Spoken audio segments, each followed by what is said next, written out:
Friends, आज हूँ तमने धोरण 7 में प्रकरण नंबर 1 गणित में शीखवीश। तो आपणे सौ प्रथम जाणीए छीए, तमे धोरण 6 में शीखी गया छो कि पूर्ण संख्याओं एटले शुं। के पूर्ण संख्याओं एटले के 0, 1, 2, 3 जे अनंत सुधी दर्शाववामां आवे छे तेने पूर्ण संख्याओं कहेवामां आवे छे। परंतु अहींया आपणे पूर्णांक संख्याओं विषे माहिती मेळववानी छे। तो पूर्णांक संख्याओं एटले शुं, तो के पूर्ण संख्या अने ऋण संख्याना संपूर्ण समूहने पूर्णांक संख्याओं कहेवामां आवे छे। तो चालो आपणे थोड़ुं तेनुं पुनरावर्तन जाणी लईए। तो के આપણે જાણીએ છીએ કે સંખ્યા રેખા પર પૂર્ણાંક સંખ્યાઓને કેવી રીતે દર્શાવી શકાય છે, જે અહીંયા દર્શાવેલી છે। તમે જાણો છો કે સંખ્યા રેખા દોરેલી છે, તેના મધ્ય ભાગમાં 0 આવે। 0ની જમણી બાજુએ ધન પૂર્ણાંક સંખ્યાઓ આવે અને 0ની ડાબી બાજુએ ઋણ પૂર્ણાંક સંખ્યાઓ આવે છે। પરંતુ આપણે એ પણ જાણીએ છીએ કે જેમ જેમ 0થી જમણી બાજુએ જઈએ તેમ તેમ તેની કિંમત વધતી જાય છે અને જેમ જેમ 0ની ડાબી બાજુ જઈએ તેમ તેમ તેની કિંમત ઘટતી જાય છે। અહીંયા થોડા મેં ઉદાહરણ આપેલા છે કે 6 અને 3, તો કે 3ની જમણી બાજુએ 6 જાય છે, તેથી 6ની કિંમત 3 કરતાં વધારે હોય છે। અને -1 અને -5 લીધા, તો -5 એ -1ની ડાબી બાજુએ છે, તેથી તેની કિંમત ઓછી હોય છે। તો આમાં મોટી સંખ્યા -1 ગણવામાં આવે છે। હવે સંખ્યા રેખાની મદદથી આપણે બીજું જોઈએ તો કે વિરોધી સંખ્યા। તો કે 6 છે એની વિરોધી સંખ્યા શું થાય છે? -6। 3ની વિરોધી સંખ્યા -3। આ બીજા તમે ઉદાહરણ તમે જાતે કરી શકો છો। એટલે કે વિરોધી સંખ્યામાં એ ધ્યાન રાખવું જરૂરી છે કે ધન હોય તો તેનું ઋણ થાય છે અને ઋણ હોય તો તેનું ધન થાય છે। હવે વિદ્યાર્થી મિત્રો, આપણે પૂર્ણાંક સંખ્યાઓના થોડા ગુણધર્મો જોઈ લઈએ। પૂર્ણાંક સંખ્યાઓના સરવાળા અને બાદબાકીના ગુણધર્મો। તો પહેલો છે સરવાળા વિશે સંવૃત્તતાનો। તો કે આપણે કોઈ પણ પૂર્ણાંક સંખ્યા લઈએ તો એનો સરવાળો આપણને પૂર્ણાંક સંખ્યા જ મળે છે। મેં અહીંયા ઉદાહરણ લીધા છે 5 + 3, તો એ મને સંખ્યા કેવી મળી? પૂર્ણાંક સંખ્યા જ મળી। બીજા તમે ઉદાહરણ 10 + 8 પણ કરી શકીને તમે ઘરે શીખી શકો છો। જો એ અને બી બંને પૂર્ણાંક સંખ્યા હોય તો તેનો સરવાળો પણ મને પૂર્ણાંક સંખ્યા જ મળે છે। તેવી જ રીતે બાદબાકીમાં જો 4, મેં અહીંયા પૂર્ણાંક સંખ્યા લીધી છે 4 - 2, તો મને આન્સર પણ કેવો મળ્યો? પૂર્ણાંક સંખ્યા જ મળ્યો। સાર્વત્રિક રીતે જોઈએ તો કે એ અને બી જો પૂર્ણાંક સંખ્યા હોય તો a - b પણ આપણને એનો જવાબ પૂર્ણાંક સંખ્યા જ મળે છે। એટલે કે પૂર્ણાંક સંખ્યા એ સરવાળા અને બાદબાકી વિશે સંવૃત્તતા ધરાવે છે। બીજો એક નિયમ છે ક્રમનો નિયમ। તો ક્રમનો ગુણધર્મ એમ દર્શાવે છે કે જેમ પૂર્ણ સંખ્યાઓનો સરવાળો સમક્રમી હોય છે, તેવી રીતે પૂર્ણાંક સંખ્યાઓમાં પણ સરવાળો તેનો કેવો હોય છે? સમક્રમી હોય છે। અહીંયા થોડા ઉદાહરણ લઈ લઈએ છીએ। જો મેં અહીંયા પૂર્ણાંક સંખ્યાઓ 5 + 3 લીધી છે, તેનો સરવાળો મને 8 મળ્યો। જો તેનો ક્રમ ચેન્જ કરી દેવામાં આવે તો પણ મને એનો સરવાળો સરખો મળે છે। એટલે કે પૂર્ણ સંખ્યાઓનો આ ક્રમનો ગુણધર્મ પણ આપણને સૂચવવામાં આવ્યો છે। તો કે સાર્વત્રિક રીતે જો a + b લઈએ અથવા b + a લઈએ તો બંનેનો આન્સર આપણને પરિણામ કેવું મળે છે? સરખું જ મળે છે। જેવી રીતે પૂર્ણ સંખ્યાઓ સમક્રમી હોય છે તેમ પૂર્ણાંક સંખ્યાઓ પણ સમક્રમી હોય છે। હવે વિદ્યાર્થી મિત્રો, આપણે ત્રીજો ગુણધર્મ જોઈએ છીએ, જે જૂથનો ગુણધર્મ છે। જૂથના ગુણધર્મમાં આપણે કોઈ પણ 3 સંખ્યાઓ આપેલી હોય તો તેનો જૂથ પાડીને આપણે તેનો પરિણામ મેળવી શકીએ છીએ। જેમ કે અહીંયા મને 5 + 3 + 2 મેં અહીંયા લીધું છે, તો આનો સરવાળો કરું તો મને અહીંયા 10 મળે છે। જો તેનું જૂથ પાડવામાં આવે, જેમ કે 5 + 3 એનું જૂથ પાડ્યું +2 કર્યા તો બી મને તેનો પરિણામ 10 મળ્યું। બીજી રીતે બીજું જૂથ પાડું તો 5 + 3 + 2, 5 + 5 = 10। એટલે કે એવું કહેવામાં આવે છે કે કોઈ પણ સંખ્યાનું જૂથ પાડવામાં આવે તો તેનું જૂથ એટલે કોઈ પણ સંખ્યા આપેલ હોય તો તેનો અલગ જૂથ પાડી અને તેનું સાદું રૂપ આપીએ અને એવી જ સાથે બીજી અલગ જૂથ પાડીને તેનું સાદું રૂપ આપે અને જવાબ મળે તો બંનેનો જવાબ સરખો આવે છે। જેમ કે સાર્વત્રિક રીતે જોઈએ તો a + b એક જૂથ પાડ્યું + c, એનો જવાબ બરાબર એ વત્તા બી વત્તા સી, એટલે કે બંનેનું જૂથનું આન્સર આપણને કેવો મળે છે? સરખો મળે છે. હવે વિદ્યાર્થી મિત્રો, હવે આપણે ચોથો નિયમ જોઈએ તો કે સરવાળાના તટસ્થતાનો ગુણધર્મ. હવે તમે જાણો છો કે સરવાળા વિશે તટસ્થ સંખ્યા હંમેશા 0 છે. હવે કોઈ પણ પૂર્ણાંક સંખ્યા લઈએ તેને 0 વડે સરવાળો કરે તો હંમેશા તેનો સરવાળો જે પૂર્ણાંક સંખ્યા છે એ પોતે જ મળે છે. અહીંયા મેં થોડી ઉદાહરણો લીધેલા છે તો કે 8 વત્તા 0 બરાબર 8 અને ઋણ પૂર્ણાંક હોય તો પણ આપણે એ જવાબ ઋણ પૂર્ણાંક મળે છે. તો કે કોઈ પણ પૂર્ણાંક સંખ્યાનો 0 વડે સરવાળો કરવામાં આવે તો તેનું મળતું પરિણામ તે જ પૂર્ણાંક સંખ્યા મળે છે. જેમ કે આપણે એ વત્તા 0 કરીએ સાર્વત્રિક રીતે જોઈએ તો આપણને હંમેશા કોણ મળે છે? તે પૂર્ણાંક સંખ્યા જ મળે છે. હવે આપણે હવે બીજો પોઈન્ટ જોઈએ તો કે જેમ આપણે સરવાળાના ગુણધર્મો જોયા પૂર્ણાંક સંખ્યાઓના, તે રીતે આપણે પૂર્ણાંક સંખ્યાઓના ગુણાકારના નિયમો થોડા જોઈએ. તો પહેલું છે ઋણ પૂર્ણાંક અને ધન પૂર્ણાંકોનો ગુણાકાર. વિદ્યાર્થી મિત્રો, આપણે અહીંયા ઋણ અને ધનના ગુણાકારની વાત કરવામાં આવી છે. જો મેં અહીંયા એક ઋણ પૂર્ણાંક લીધો છે અને એક ધન પૂર્ણાંક લીધું છે તો 3 દૂને શું થાય? 6. પરંતુ એક માઇનસ છે અને એક પ્લસ છે તો માઇનસ પ્લસ માઇનસ, તેથી આપણને હંમેશા જવાબ શેમાં મળશે? માઇનસમાં. એટલે કે એક ઋણ પૂર્ણાંક હોય અને એક ધન પૂર્ણાંક હોય તેનો ગુણાકાર કરવામાં આવે તો એ હંમેશા આપણને ઋણ પૂર્ણાંકમાં મળે છે. કેમ કે ઋણ સંખ્યા અને ધન સંખ્યાનો ગુણાકાર કરવાથી અંતિમ પરિણામ હંમેશા આપણને કેવું મળે છે? ઋણ મળે છે. બીજું એક ઉદાહરણ લઈએ, -2 ગુણ્યા 3 તો પણ આપણને -6 મળે છે. કેમ? મેં આગળ કીધું એમ, જેમ ઋણ સંખ્યા અને ધન સંખ્યાનો ગુણાકાર કરવામાં આવે તો તેનો જવાબ હંમેશા આપણને ઋણ મળે છે. તો કે સાર્વત્રિક રીતે જોઈએ તો કે એક ધન લીધો અને એક ઋણ લીધું અને એક ઋણ લીધું તો એક ધન લીધું તો એ હંમેશા આપણને એનો જવાબ શેમાં મળે છે? ઋણમાં મળે છે. હવે બીજો નિયમ જોઈએ, બે ઋણ પૂર્ણાંકોનો ગુણાકાર.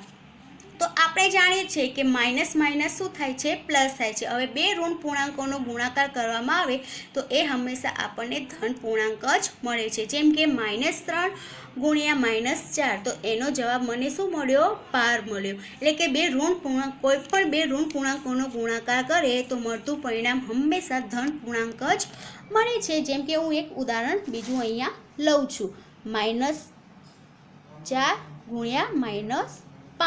હવે 4 પંચાને 20 થાય અને 2 માઇનસ છે તો આપણને જવાબ શેમાં મળશે? ધનમાં મળશે. એટલે કે જ્યારે કોઈ પણ બે ઋણ પૂર્ણાંકોનો ગુણાકાર કરે તો હંમેશા તેનું મળતું પરિણામ ધન પૂર્ણાંક જ મળે છે. સાર્વત્રિક રીતે જોઈએ તો -a ગુણ્યા -b બરાબર a ગુણ્યા b થાય. એટલે કે બંને ઋણ પૂર્ણાંકોનો ગુણાકાર આપણને ધન પૂર્ણાંક જ મળે. હવે ત્રીજું જોઈએ તો કે 3 કે તેથી વધુ ઋણ પૂર્ણાંકોનો ગુણાકાર. તો આપણે જાણીએ છીએ તો કે અહીંયા થોડા સમીકરણો લીધેલા છે. -3 ગુણ્યા ઋણ 3 બરાબર આપણે એનો આન્સર મેળવવાનો છે. આપણને ખબર છે 3 તરી 9, 9 તરી 27. હવે આપણને જ ખબર છે કે જવાબ 27 છે, પરંતુ એ ઋણ આવશે કે ધન આવશે તે હવે આપણે જોઈએ. આપણને ખબર છે કે માઇનસ માઇનસ શું થઈ જશે? પ્લસ. હવે એક માઇનસ ને એક પ્લસ હોય તો આપણને શું મળશે? માઇનસ મળશે. એટલે કે જો એ સંખ્યા એકી સંખ્યા હોય તો હંમેશા આપણને પરિણામ કેવું મળે છે? ઋણ મળે છે. અને જો અહીંયા મેં બીજું ઉદાહરણ લીધું છે, 2 ગુણ્યા -2 ગુણ્યા -2 ગુણ્યા -2 ગુણ્યા -2 તો 2 દુ 4, 4 દુ 8, 8 દુ 16. અહીંયા જો માઇનસ માઇનસ શું થઈ જશે? પ્લસ થઈ જશે. અને અહીંયા જો માઇનસ માઇનસ શું થઈ જશે? પ્લસ થઈ જશે. તો આપણને પરિણામ શેમાં મળશે? ધનમાં મળશે. હવે આપણે તમને બીજું કહું કે જે આપણે કોઈ પણનો ગુણાકાર કરવામાં આવે, ઋણ હોય કે ધન હોય, તો પહેલાં એની સંખ્યાઓ ગણી લેવાની. જો સંખ્યા એકી સંખ્યામાં હોય અને ઋણ હોય તો એનો જવાબ હંમેશા ઋણમાં આવશે. અને જો સંખ્યા બેકી સંખ્યામાં હોય અને બધી ઋણ હોય તો એનો જવાબ હંમેશા ધનમાં આવશે. તેવી જ રીતે આપણે જો સંખ્યા 5 હોય તો એને ગણી લેવાની તો હંમેશા તેનો જવાબ આપણને શેમાં મળશે? ઋણ સંખ્યામાં જ મળશે. હવે વિદ્યાર્થી મિત્રો, આપણે આગળ જોયું તો કે પૂર્ણાંક સંખ્યાઓના ગુણાકાર વિશેના ગુણધર્મો. આપણે સરવાળા વિશેના ગુણધર્મો જોઈ ગયા, જેમ કે સરવાળા વિશે સમૃદ્ધતાનો ગુણધર્મ, ક્રમનો ગુણધર્મ, જૂથનો ગુણધર્મ, એવી રીતે પૂર્ણાંક સંખ્યાનો ગુણાકાર વિશેના ગુણધર્મો વિશે આપણે જાણકારી મેળવી. હવે કે પૂર્ણાંક સંખ્યામાં ગુણાકાર સમૃદ્ધતા ધરાવે છે કે નહીં તે આપણે જોઈએ. હવે આપણે એક ઉદાહરણ લીધું છે -2 ગુણ્યા 2, તો આપણને શું મળ્યું? ઋણ 4. હવે આપણે જાણીએ છીએ કે બે પૂર્ણાંક સંખ્યાઓ લીધેલી છે તો તેનો જવાબ આપણને કેવો મળે છે? પૂર્ણાંક સંખ્યા જ મળે. તેવી જ રીતે 5 ગુણ્યા 3 બરાબર 15, એ પણ પૂર્ણાંક સંખ્યાઓ જ છે. તેવી રીતે મેં બે ઋણ સંખ્યાઓ લીધેલી છે, -4 ગુણ્યા -3, તો મને તેનો જવાબ પણ કેવો મળ્યો? પૂર્ણાંક સંખ્યા. તો કે કોઈ પણ બે પૂર્ણાંક સંખ્યાઓનો ગુણાકાર કરીએ તો જવાબ હંમેશા પૂર્ણાંક સંખ્યા જ મળે છે. તેથી ગુણાકાર પૂર્ણાંક સંખ્યા વિશે સમૃદ્ધતા ધરાવે છે. હવે ક્રમનો ગુણધર્મ જાણી લઈએ. તો કે જેમ સરવાળા માટે પૂર્ણાંક સંખ્યાઓ સમક્રમી હતી, તેમ ગુણાકાર માટે પણ પૂર્ણાંક સંખ્યાઓ કેવી હોય છે? સમક્રમી હોય છે. અહીંયા મેં થોડા ઉદાહરણ લીધેલા છે. -3 ગુણ્યા 4, તો એને મને આન્સર મળ્યો -12. હવે હું જોઉં તો 4 ગુણ્યા -3, તો એનો પણ મને જવાબ મળ્યો -12. એટલે કે અહીંયા જો મેં એના ક્રમ બદલી નાખ્યા તો પણ મને તેનું પરિણામ કેવું મળે છે? સરખું મળે છે. તેવી જ રીતે -4 ગુણ્યા 3 લઉં અથવા 3 ગુણ્યા -4 લઉં તો પણ મને તેનું પરિણામ કેવું મળે છે? સરખું મળે છે. એટલે કે ક્રમનો ગુણધર્મ સમક્રમી હોય છે. એટલે કે તમે ક્રમ બદલી નાખો તો પણ તેનું પરિણામ સરખું આવે છે. સાર્વત્રિક રીતે જોવા જઈએ તો કે a ગુણ્યા b બરાબર b ગુણ્યા a, એટલે કે આપણે એનો ક્રમ બદલી નાખીએ તો પણ તેનો જવાબ સમાન આવે છે. બીજું જોઈએ શૂન્ય વડે ગુણાકાર. તો કે કોઈ પણ પૂર્ણાંક સંખ્યાઓનો ગુણાકાર શૂન્ય સાથે કરવામાં આવે તો તેનું પરિણામ આપણને શૂન્ય પ્રાપ્ત થાય છે. તમે જાણો જ છો કે કોઈ પણ સંખ્યા હોય તેનું શૂન્ય વડે ગુણાકાર કરવામાં આવે તો તેનું હંમેશા પરિણામ આપણને કેવું મળે છે? શૂન્ય મળે છે. જેમ કે મેં અહીંયા ઉદાહરણ લીધેલા છે -3 ગુણ્યા 0, તો આપણને શું મળ્યું? 0. 3 ગુણ્યા 0 તો કે 0. તો કે કોઈ પણ સંખ્યા હોય, ધન હોય કે ઋણ હોય, તેને 0 વડે ગુણાકાર કરવામાં આવે તો હંમેશા આપણને જવાબ તેનો 0 મળે છે. સાર્વત્રિક રીતે જોઈએ તો કે 1 ગુણ્યા 0 બરાબર 0 ગુણ્યા 1 કરો તો પણ આપણને આન્સર શું મળશે? તેનો હંમેશા 0 મળશે. જો તે ધન પૂર્ણાંક હોય કે ઋણ સંખ્યા હોય પરંતુ તેનો ગુણાકાર 0 સાથે કરવામાં આવે તો પરિણામ હંમેશા આપણને શું મળે છે? 0 મળે છે. હવે આપણે જોઈએ કે ગુણાકારની તટસ્થની સંખ્યા. આપણે જાણીએ છીએ જેમ સરવાળા વિશેની તટસ્થની સંખ્યા 0 છે, તેમ ગુણાકાર વિશેની તટસ્થની સંખ્યા 1 છે. અહીંયા આપણે થોડા ઉદાહરણ લઈએ. -3 ગુણ્યા 1, તો આપણને જવાબ શું મળે છે? -3. એટલે કે જે સંખ્યાને આપણે 1 વડે ગુણીએ તો તે સંખ્યા પોતે જ આપણને મળે છે. તો કે પૂર્ણાંક સંખ્યાઓનો ગુણાકાર એક સાથે કરવામાં આવે તો મળતો અંતિમ પરિણામ તે પૂર્ણાંક સંખ્યા પોતે જ હોય છે. અહીંયા આપણે જોયું કે બેની એક સાથે ગુણાકાર કરીએ તો એ પોતે જ પરિણામ આપણને પ્રાપ્ત થાય છે. તો એનું વ્યાપક સ્વરૂપ આપણે કેવી રીતે મેળવી શકાય? તો કે 1 ગુણ્યા 1 બરાબર 1 ગુણ્યા 1 કરીએ તો આપણને જવાબ એ પૂર્ણાંક સંખ્યા પોતે જ મળે છે. હવે આપણે જોઈએ પૂર્ણાંક સંખ્યાઓ માટેના ગુણાકારના નિયમો. જેમ સરવાળા માટેના નિયમો હતા તેમ ગુણાકાર માટેના નિયમો. તો ગુણાકાર માટે જૂથનો નિયમ. અહીંયા મેં થોડા ઉદાહરણો લીધેલા છે -3, -2 અને -5. હવે આના મારે ગુણાકાર કરવા છે તો હું થોડા જૂથ બનાવી દઈશ. તો પહેલાં મેં અહીંયા એનું -3 ગુણ્યા -2 ગુણ્યા 5 કર્યું તો આપણને કેટલો જવાબ મળે? 3 દૂ 6, 6 પંચા 30 અને માઇનસ પ્લસ, એટલે હંમેશા જવાબ શેમાં આવે? પ્લસમાં આવે. બરાબર. તો પહેલાં મેં આનું જૂથ બનાવ્યું તો 3 દૂ 6, 6 પંચા 30, તો પણ આપણને કેવું પરિણામ મળ્યું? આવું મળ્યું. હવે બીજી જૂથ બનાવું. મેં -2 અને 5નું જૂથ બનાવ્યું છે તો -3 એઝ ઇટ ઇઝ અને 5 દૂ 10, 10 તરી 30 અને માઇનસ પ્લસ, તો પણ આપણને પરિણામ કેવું મળ્યું?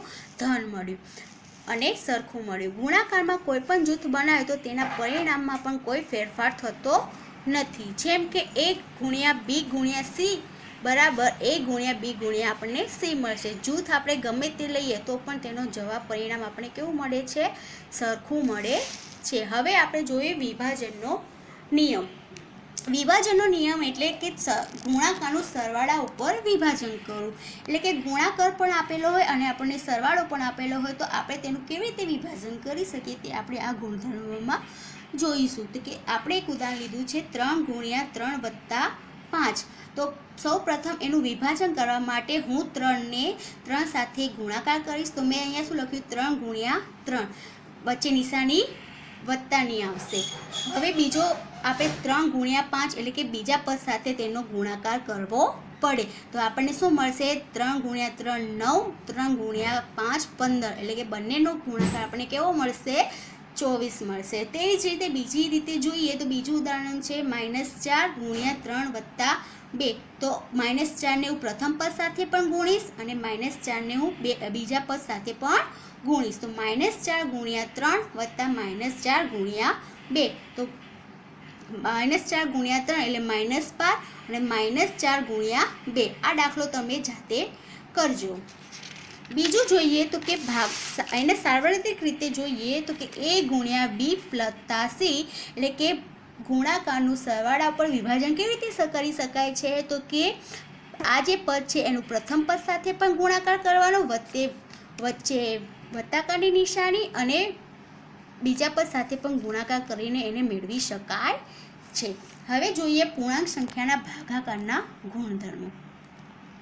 તો કે કોઈ પણ પૂર્ણાંક સંખ્યા હોય એનો ભાગાકાર કરવામાં આવે તો એનો જવાબ આપણને હંમેશા પૂર્ણાંક સંખ્યા જ મળે છે. જેમ કે ભાઈ અહીંયા પૂર્ણાંક સંખ્યા લીધી છે 15/3. 15 આપણને ભાગાકાર તો આવડતા જ હોય તો આપણને કેટલા મળ્યા 5.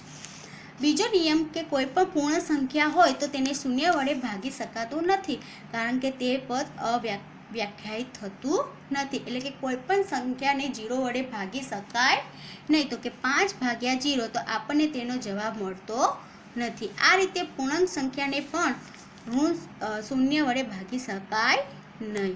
બીજું 5/1 = 5. એટલે કે કોઈ પણ પૂર્ણાંક સંખ્યાઓને 1 વડે ભાગવામાં આવે તો મળતું પરિણામ તે પૂર્ણાંક સંખ્યા જ પ્રાપ્ત થાય છે.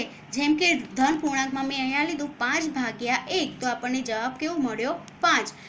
તેવી જ રીતે ઋણ પૂર્ણાંકમાં પણ -3/1 તો આપણને તેનો જવાબ એ પૂર્ણાંક સંખ્યા જ મળે છે. સાર્વત્રિક રીતે જોઈએ તો a/1 = a થશે.